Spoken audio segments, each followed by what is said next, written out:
Lerol.net, s'informer en temps réel. Je voudrais préciser en ce qui concerne le lieu où Hissène Habré va purger sa peine, c'est évidemment au Sénégal. Évidemment, le statut prévoit aussi qu'il y a la possibilité que ce soit dans un autre pays. Il y a une prison non loin d'ici, au Cap Manuel, où Hissène Habré, depuis qu'il a été arrêté en juillet 2013, il loge dans cette prison, il est dans cette prison et c'est là-bas où il va purger sa peine. Et en ce qui concerne la comparution de Hissène Habré seul, il faudrait aussi dire que c'est peut-être ce que l'on a vu dans le cadre de ce procès. Mais il faut dire que d'autres personnes ont été poursuivies au Tchad dans le cadre des crimes qui ont été commis pendant la période allant de 82 à 90. Et vous savez que ce procès qui a eu lieu l'année dernière, pas moins d'une vingtaine de personnes ont été condamnées à des peines lourdes allant de la perpétuité et à des peines moins lourdes. Le mandat du Sénégal, c'était d'organiser ce procès et qu'il se passe bien et que à la fois les avocats puissent faire leur travail.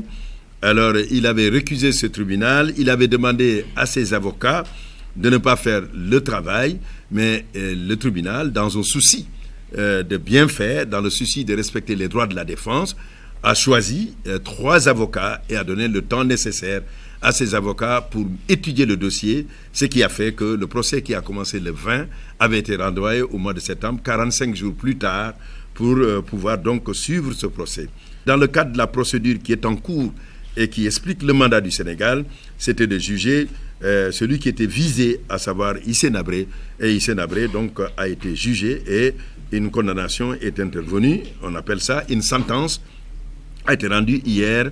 Vous en connaissez exactement le contenu, c'est la perpétuité. Ce qui est certain, c'est que ce procès s'est passé en terre africaine, ici au Sénégal. Et vous les voyez, c'est une juridiction mixte où il y avait à la fois des juges sénégalais et des juges internationaux africains.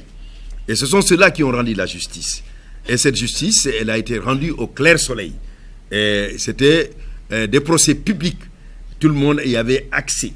Et on a vu les débats qui ont été faits et ces débats ont été menés de façon contradictoire. Je crois que ce n'est pas une main étrangère qui est à l'origine de la décision qui a été prise. Je ne pense pas qu'il faille tout mettre sous le dos de la France-Afrique. C'est trop facile. C'est un procès qui s'est passé ici en Afrique. Et il faudrait dire que c'est hautement symbolique. Et il faudrait dire que c'est un jour historique. Et il faudrait rappeler que c'est la première fois, alors dans l'histoire de ce continent, qu'un procès a lieu ailleurs.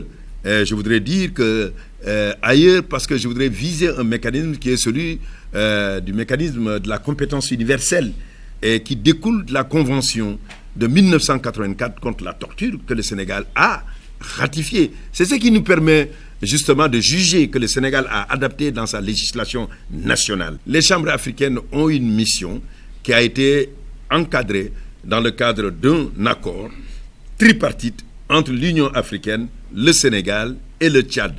Et après un procès s'il y a appel, si un appel est interjeté, après l'appel, le procès sera définitif. Évidemment, les chambres africaines auront terminé leur mission.